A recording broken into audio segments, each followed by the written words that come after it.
13 to 15-minute speech with green light coming at 13 minutes, yellow light at 14 minutes, and red light at 15 minutes.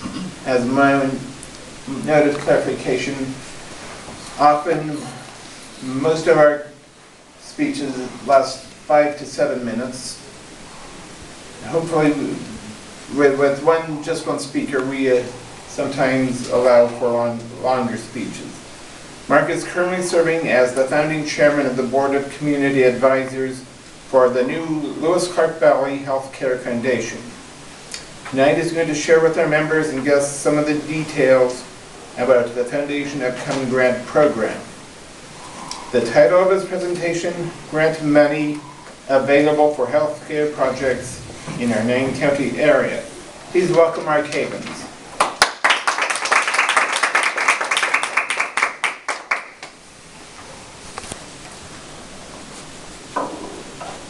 Thank you, Mr. Toastmaster, fellow Toastmasters and guests. Thank you so much for coming. I hope by the time you leave tonight, you'll know a little bit more about this first-time grant cycle that our new foundation is soon launching. A little background about the Lewis Clark Valley Healthcare Foundation, which I know is a mouthful, but we did not name it. It is what's known as a healthcare conversion foundation, resulting from the conversion of St. Joseph Regional Medical Center from a nonprofit hospital to a for-profit hospital. We are one of, I believe, 8 healthcare conversion foundations in the Pacific Northwest, but the only one, the first one in the state of Idaho, governed under the Idaho Hospital Conversion Act, which was passed by the legislature about 15 years ago when they anticipated this happening. Nationwide, there's over 300 healthcare conversion foundations. Last year, under the powers of the Idaho Attorney General Office, they set up this foundation as a philanthropic trust. So we are not an incorporated foundation, we are a philanthropic trust with a trustee who happens to currently be Idaho Trust Bank, a bank headquartered in Boise with offices in Coeur d'Alene as well.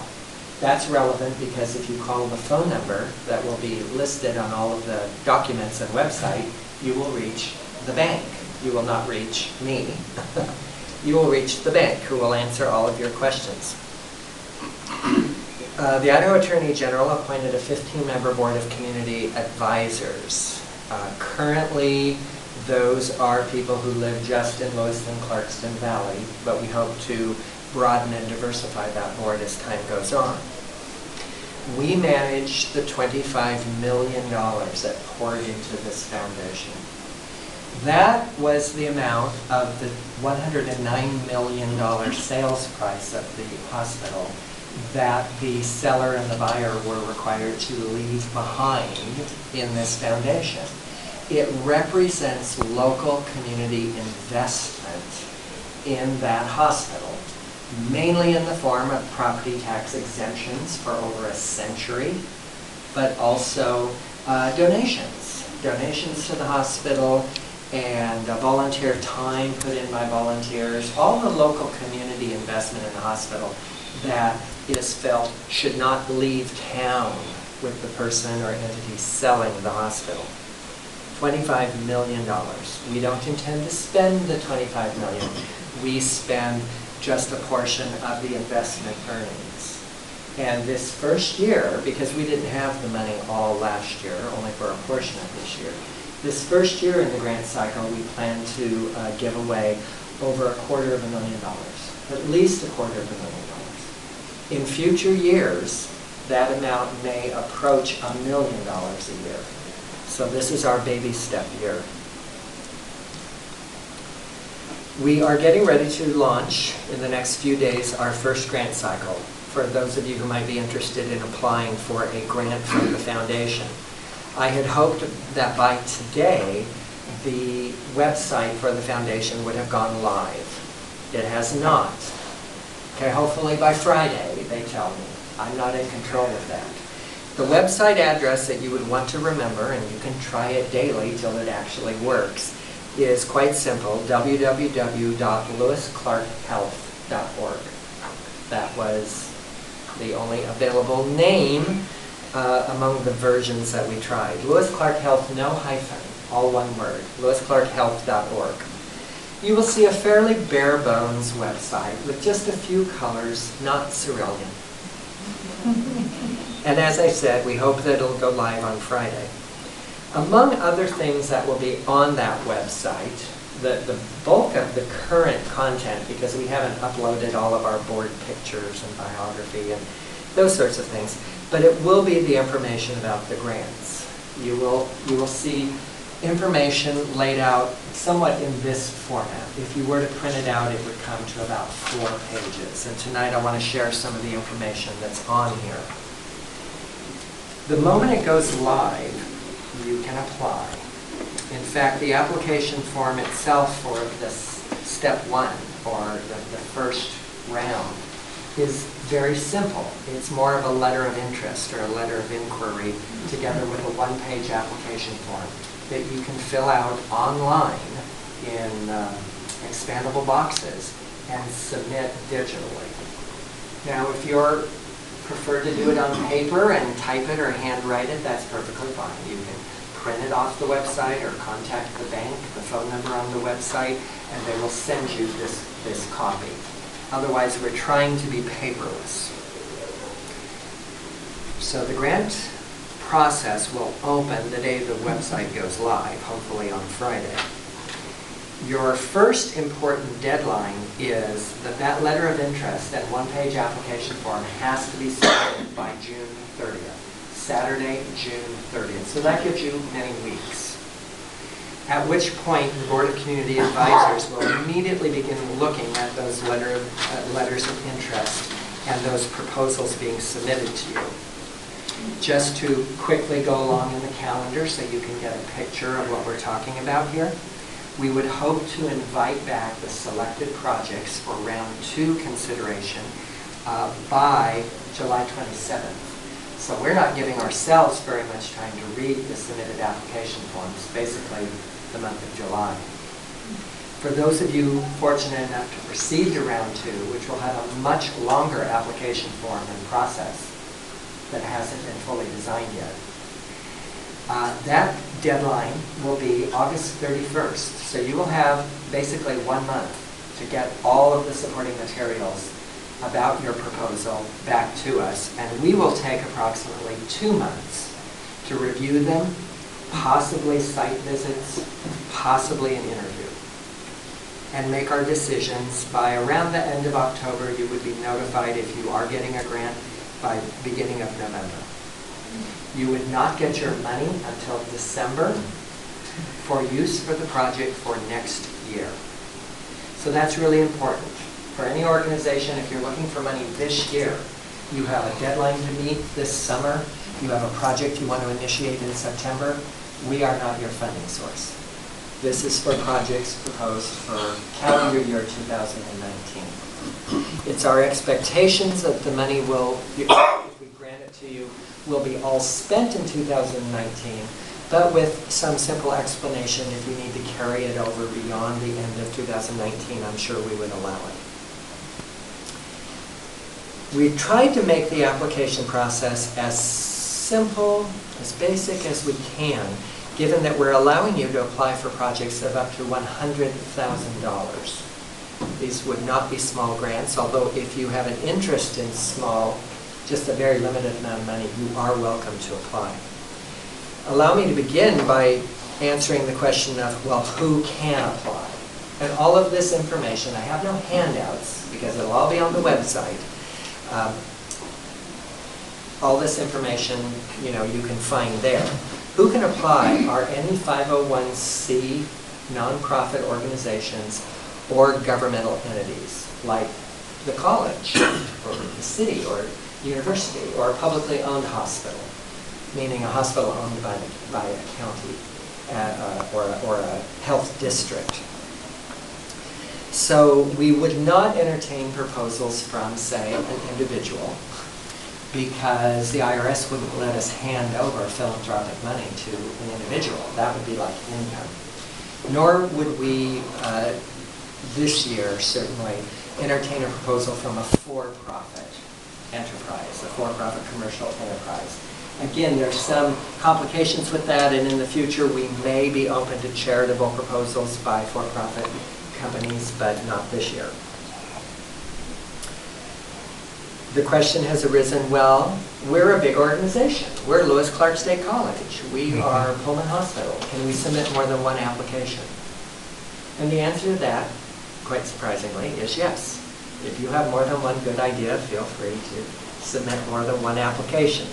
I'm not sure that I would say it increases your chance of getting money, but we're not going to limit you. What can you apply for? Well, that gets to the crux of the matter, doesn't it? Our mission is actually quite broad, and I don't mean that in the sense of a mission statement. We haven't written a mission statement yet. I mean that in the sense of the parameters placed on us by the Idaho Attorney General. We exist to fund and promote health, wellness, and disease prevention. Health, wellness, and disease prevention. I don't know about you, but it doesn't take much mental energy for me to put almost any proposal I can think of into a health category or wellness category. Making people well, improving the health of this region. Please don't think that it has to be something very hands-on, very medical speaking.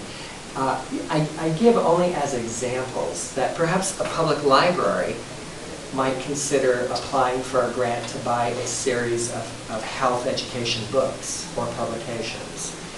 A organization like, oh, I don't know, the Moscow League of Women Voters, which brings in speakers every month. Maybe they'd want to have a series of health-related educational speakers.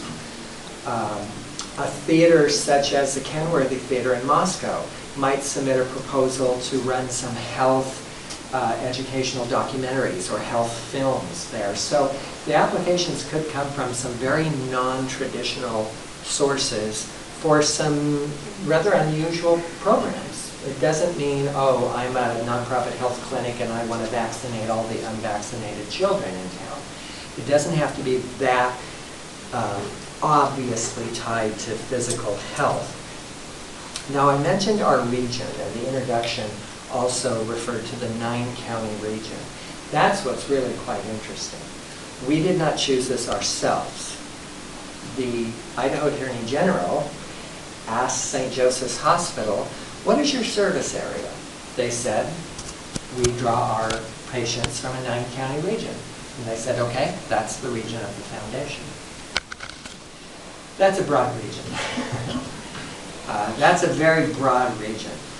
Now, there are healthcare conversion foundations that cover entire states. There's one for the entire state of Montana, based on how it was set up. But given that our 9 counties are in 3 different states, as far as I can tell, we're the only 3-state healthcare conversion foundation in the entire country.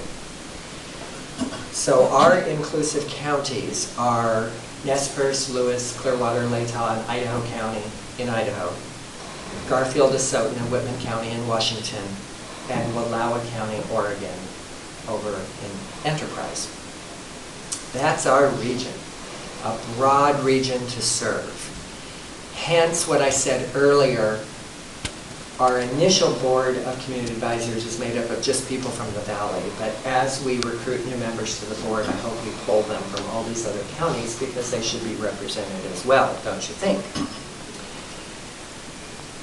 How much can you ask for? Well, we couldn't decide on even minimum or maximums. You will find the following statement in the guidelines. And I quote, while we expect most grant awards to be between $10,000 and $100,000, we welcome grant applications in lesser amounts. So if you have an interesting project that would only take $1,000 or $2,000, feel free to apply. We would welcome that. Anything over $100,000 would be biting off quite a bit, I would tell you. And finally, I want to share some of the prohibitions. I already said that individuals and for-profit organizations are not eligible to apply. We will not give out grants to retire debt or to cover operating deficits in an organization's budget. We will, however, fund either operating expenses or capital improvements. You need some money just to expand your program? Fine. You need some money to upgrade your computer equipment or buy a van? Fine. We will not fund endowment funds, because that's just us giving our money to you for you to make more money. We won't fund fundraising activities. We won't fund scholarships. We won't fund a redistribution of a grant program. So the United Way can't ask us for money to go to them for them to give it out in their grant program, because that's just a distribution. And of course, all of the restrictions that the IRS places on things can't give out grants to further political campaigns or political causes, things of that nature. And all of the services that we would fund have to be non-discriminatory. The organization does not have to be based in the 9 counties. We would accept an application from an organization that's based outside the 9 counties as long as the program proposed benefits some people within the 9 counties.